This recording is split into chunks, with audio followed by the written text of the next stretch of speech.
തണൽ മരത്തിന്റെ ചുവട്ടിൽ വീണ്ടും അവർ ഒത്തുകൂടി. ചൂരൽ കഷായത്തിന്റെ കയ്പ് നാളുകൾക്കിപ്പുറം മധുരമായി. അന്നത്തെ കൊച്ചുപിണക്കങ്ങൾ ഇന്ന് വലിയ പൊട്ടിച്ചിരികളായി. 93 കാലഘട്ടം നാളുകൾക്കിപ്പുറം അവർ പുനരാവിഷ്കരിക്കുന്നു.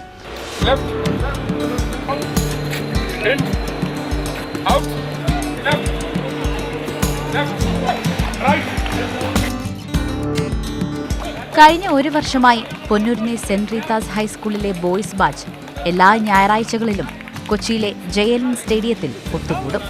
ഒന്നിച്ചു പഠിച്ചവർ മാത്രമല്ല, അവരുടെ കുടുംബവും ഒപ്പമുണ്ട്. വർഷത്തിൽ ഏതെങ്കിലും ഒരു ദിവസം ഒത്തുകൂടി പിരിയുകയല്ല, മറിച്ച് ആഴ്ചയിൽ ഒഴിവുകിടുന്ന ദിവസം ഫലപ്രദമായി നല്ല കാര്യങ്ങൾക്കായി ഒത്തുചേരണമെന്നതാണ് ഇവരുടെ അജണ്ട.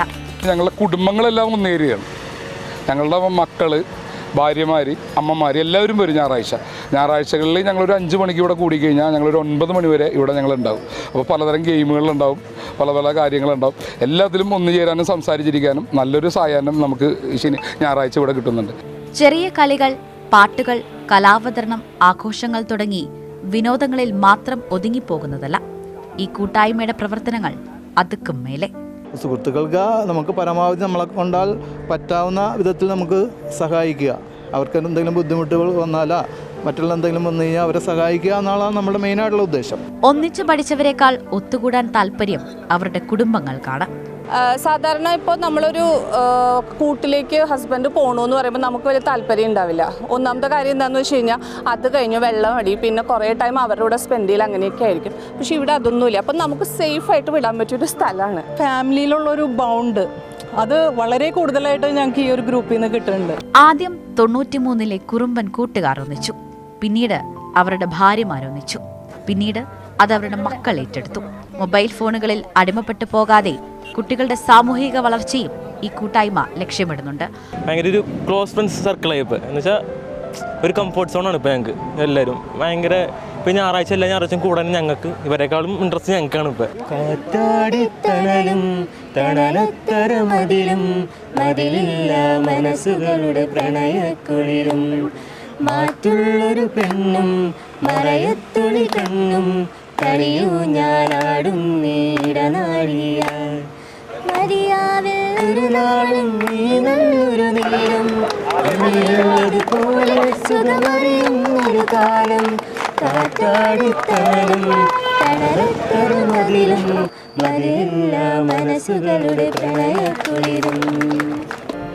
നല്ല ചിന്തകൾക്ക്, നല്ല പ്രവൃത്തികൾക്ക് വഴിയൊരുക്കി ഈ സ്നേഹത്തണൽ പടർന്നു പന്തലിക്കുകയാണ്. പലപ്പോഴും ഈ ഓട്ടോഗ്രാഫിലൊക്കെ സ്ഥിരം കാണാറുള്ള ഒരു വാചകമാണ്, പല ദിക്കിൽ നിന്ന് വന്ന് ഒരു ദിക്കിലായി പല ദിക്കിലേക്ക് പറന്നു പോകുന്ന കിളികളല്ലേ എന്നൊക്കെ ചോദിച്ചിട്ട്.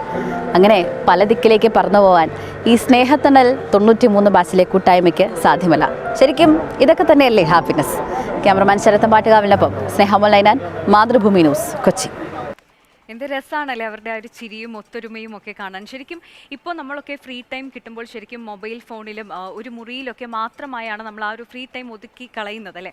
പക്ഷേ ഇവരെ നോക്കൂ, ഇവരിങ്ങനെ ഒത്തുകൂടി 93-ലെ SSLC ബാച്ചാണ്. അവരും അവരുടെ കുടുംബവും കുട്ടികളും ഒക്കെയാണ് ഒത്തൊരുമിച്ച് ഇങ്ങനെ കൂടി അവരുടെ ആ ഒരു ഫ്രീ ടൈം ഇങ്ങനെ സ്പെൻഡ് ചെയ്യുന്നത്. സ്നേഹമോൾ നൈനാൻ പറയും കൂടുതൽ വിശേഷങ്ങൾ. സ്നേഹ, ഈ കൂട്ടുകാരുടെ ഇവരുടെ കുടുംബത്തിൻ്റെ ഈ ഒരു ഒത്തുചേരലിൻ്റെയൊക്കെ കൂടുതൽ വിശേഷങ്ങൾ പറയും. ഈ റീയൂണിയൻ എന്നൊക്കെ പറഞ്ഞാൽ അത്ര വലിയ പുതുമയുള്ള കാര്യമൊന്നുമല്ല. പക്ഷേ പുതുമ തോന്നുന്നത് എന്താണെന്ന് വെച്ചാൽ, അതായത് എല്ലാ ഞായറാഴ്ചകളിലും എല്ലാ ഞായറാഴ്ചകളിലും ഒരു ദിവസം അവരൊന്നിച്ചു കൂടുന്നു എന്നുള്ളതാണ്. ഈ സെന്റ് റീത്താസ് ബോയ്സ് ഹൈസ്കൂളിലെ 93 കാലഘട്ടത്തിലെ വിദ്യാർത്ഥികളാണ് ഇത്തരത്തിൽ ഒന്നിച്ചു കൂടിയത്. അവർ പറയുന്നതനുസരിച്ച് ആദ്യം അവർ ഒന്നിച്ചുകൂടി, പിന്നെ അതിൽ ഒരാളുടെ ആശയമായിരുന്നു, അതായത് വർഷത്തിലൊരിക്കലാവാതെ തന്നെ എല്ലാ ആഴ്ചയിലും ഒത്തുകൂടുക എന്നുള്ളത്. അതുപോലെ തന്നെ അവരൊത്തുകൂടി. ഏതായാലും ആ ആശയം തോന്നിയ ആൾക്ക് തന്നെ വലിയൊരു സല്യൂട്ട് കൊടുക്കേണ്ടിയിരിക്കുന്നു. അപ്പോൾ മറ്റ് റീയൂണിയനുകളിൽ നിന്നും ഇവരെ വ്യത്യസ്തരാക്കുന്ന ഒരു ഘടകം എന്താണെന്ന് വെച്ചാൽ, നല്ല നല്ല കാര്യങ്ങൾക്കായി ഇവർ വിനിയോഗിക്കുന്നു എന്നുള്ളതാണ്. അതായത് ഇതിൽ വ്യത്യസ്തത പുലർത്തുന്ന ഒന്നാമത്തെ കാര്യം എന്ന് പറയുന്നത് ഇവർ മദ്യവർജനം, അതായത് ലഹരി വർജനം എന്നുള്ള ഒരു പ്രതിജ്ഞ എടുത്തു എന്നുള്ളതാണ്.